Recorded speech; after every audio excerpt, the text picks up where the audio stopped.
nongeye kubasuhuza muraho neza.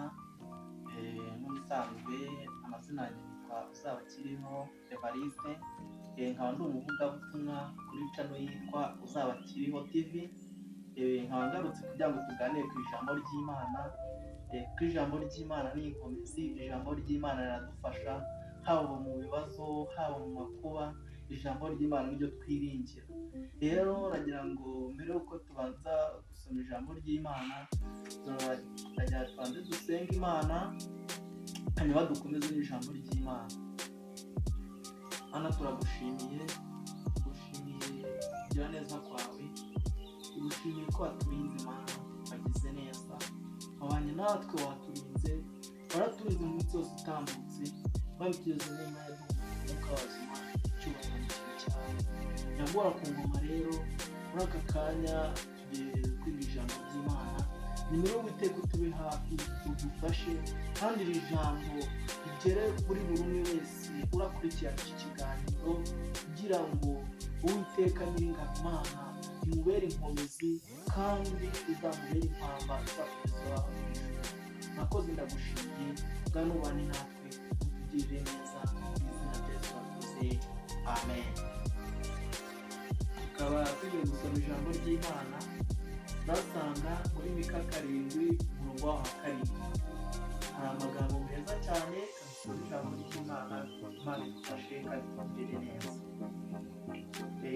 Mika 7 umurongo wa 4 aravuga ngo, ariko njyeweho nzahoza amaso ku Uwiteka Imana yanjye, izayumvira.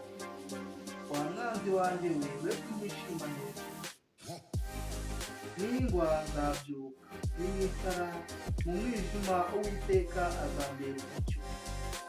Amen. Imana dusomye rero iratubwiye ko tugomba, iratubwiye ko umunsi twavuye cyangwa se umunsi twageze ahantu twavuye, ijambo ry'Imana ritubwiye ngo tuzabyuka, kuko tutazahera hasi.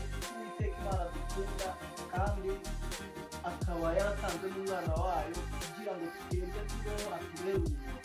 Imana nidufashe, Imana itugirire. Rero ijambo ry'Imana rikaba ririmo riratubwira ngo umunsi twavuye cyangwa se n'ingwa ngo azatubera umucyo. Amina. Imana nitugirire neza. Ikaba hano hasi ari kutubwira ngo, wa mwanzi wanjye we, reka kunyishima hejuru, kuko umunsi naguye nzabyutswa, kuko umunsi ndi mu gikombe cya bwihebe. Imana yo mu ijuru izambera umucyo. Imana nitugirire neza. Rero umuntu uri kunkurikirana aho waba uri hose, ndakwifuriza kugira ngo Uwiteka Imana akubere umucyo. Imana nitugirire neza. Haleluya, haleluya. Imana nidufashe. Njyeweho nzahoza amaso yanjye ku Uwiteka. Uko niko ijambo ry'Imana riri kutubwira. Ariko njyeweho nzahoza amaso yanjye ku Uwiteka. Aha kuri umurongo ukurikiyeho hakavuga ngo nzategereza Imana impe agakiza. Amen. Imana nitufashe, nitugirire neza. Buriya gutegereza Imana iguha agakiza, nuko nawe ubwawe waba wiyumvishijemo ko ushaka agakiza, kuko buri Imana ntabwo yaguha ibintu udashaka, ahubwo iguha ibyo ushaka. Imana ikadufasha, ikatugirira neza. Hano hasi hakavuga ngo, wa mwanzi wanjye we kunyishima hejuru. Hakavuga ngo, wa mwanzi wanjye we reka kunyishima hejuru. Nubwo waba uri mu bibazo bikomeye, nubwo waba byaba bigoranye, ariko ijambo riri kutubwira ngo, wa mwanzi wanjye we reka kutwishima hejuru, kuko Yesu yaranesheje. Amen. Amina. Haleluya, haleluya.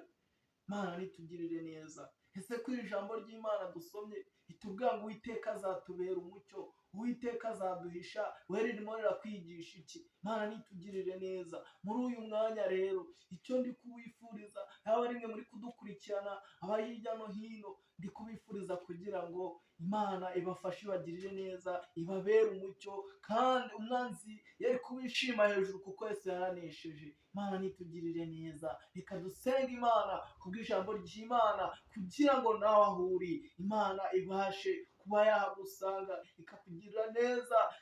Aleluya! Ikaba yaradukuye muri uriya Kaludaya, ikaba mwami yaratugejejeho muri uyu mwanya. Imana yacu nishimwe, Imana yacu nihimbazwe.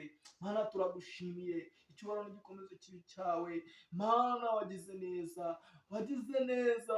Uratubwiye ngo niyo tuzaba turi mu mwijima, Uwiteka uzatubera umucyo. Nyemerera rero Uwiteka Nyiringabo, umuntu wese uri muri uyu mwijima, Uwiteka umubere umucyo kandi umugirire neza. Imbabazi zawe zimuzeho, ngana uganza utegeke mu mitima y'Abanyarwanda ndetse n'abari hirya no hino, ukwifuza Uwiteka mwami yakubone. Urakoze, ndagushimiye. Icyubahiro gikomeze kibi cyawe, ni mu izina rya Yesu, amen.